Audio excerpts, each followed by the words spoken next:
Здравейте, аз съм Станислав от Lights Photography и в днешния Editing Session ще ви покажа как да постигнете това.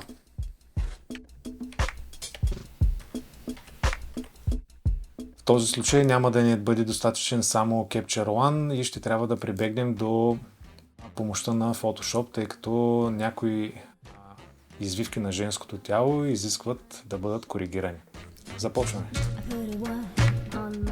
Първото, което правя както обикновено е да си наглася баланса на бялото и в случая се опитвам да постигна пак топлия цвят на кожата и хайлайтса да бъде по-студен. Второто, което се насочвам веднага е кривата. Чрез кривата се опитвам да постигна малко по-плътни цветове и да нямам никакви изгорели участъци нито в светлите, нито в тъмните зони на кадъра. Ето тази дясната част на кривата, която в момента пипам, чрез нея се опитвам най-светлите тонове малко да ги намаля, да не бъдат толкова ярки. В същото време да имам и информация в Shadows-а. Най-лявата точка, т.е. Black Point-а, го дигам леко нагоре, за да няма чисто черно.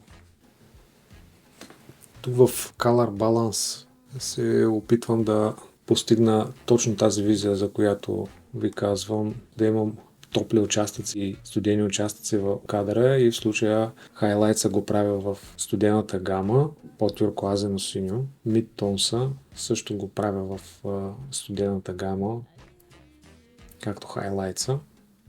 В Shadows вкарвам леко топло, за да може да бъде постигнат по-висок цветови контраст.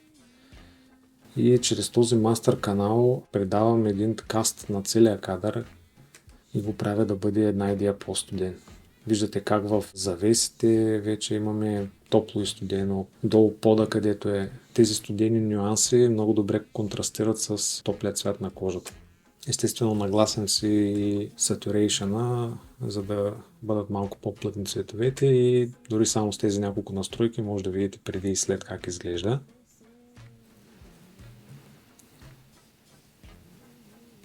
Нагласям се главния exposure и тук чрез Levels постигам вече максималния контраст за този кадър. Ето го преди и след.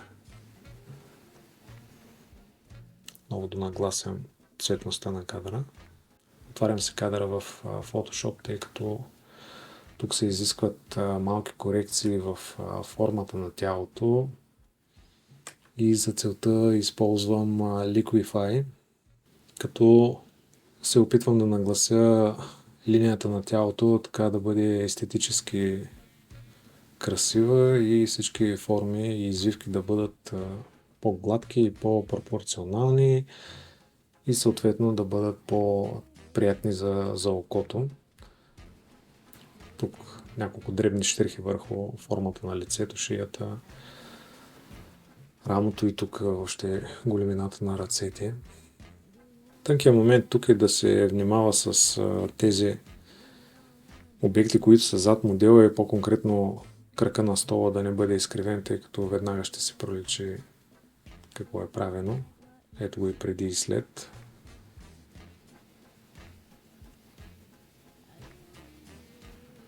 С помощта на Healing Brush премахвам някои несъвършенства върху лицето, като не се престаравам и гледам да не се заигравам прекалено много, просто нещата, които се виждат на пръв поглед. Внимавам много, за да не променя сенките и светлината, която е паднала върху модела, тъй като ако по някоя зона е светле или я затъмня повече, може да се загуби цялата триизмерност на кадъра. Светлината как попада върху модела, това трябва да се мисли още при самото заснемане. Тук тези два обекта ги премахвам, тъй като мисля, че нямат място в кадъра.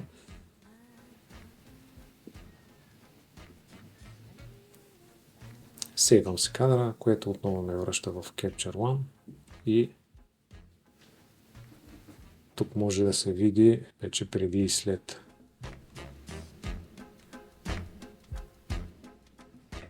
Надявам се видеото да ви е било полезно. Може да продължите да следите работата ни както тук, така и в социалните мрежи. Чао и до следващия път! I put a what on my